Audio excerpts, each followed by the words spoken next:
naweza kusema Manchester United kama ni oma vipindi. Unajua shida ligi kuu ya Uingereza ni ligi ambayo ni ngumu, na ndio maana imepewa kuwa ligi bora namba 1 duniani kwa sababu ya ushindani ambao unao.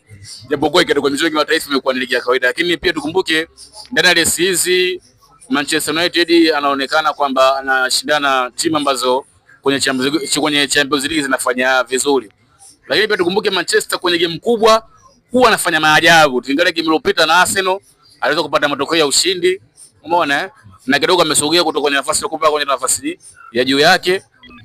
Lakini hii guarantee kwamba Manchester moja kwa moja kuchukua bingwa. Unajua siku zote timu ili iweze kupata mafanikio manake inabidi kidogo ifanye sajili zilizokuwa bora zaidi.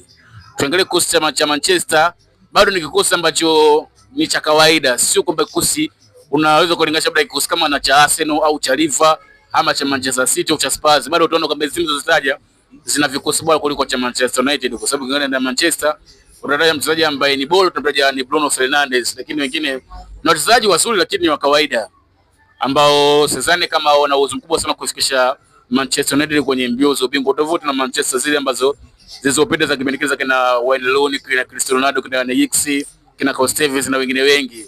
Manchester ilikuwa ni bora kwa sababu kuna wachezaji wengi wazuri na tishio na wachezaji ambao walikuwa na CV kubwa ndani ya dunia.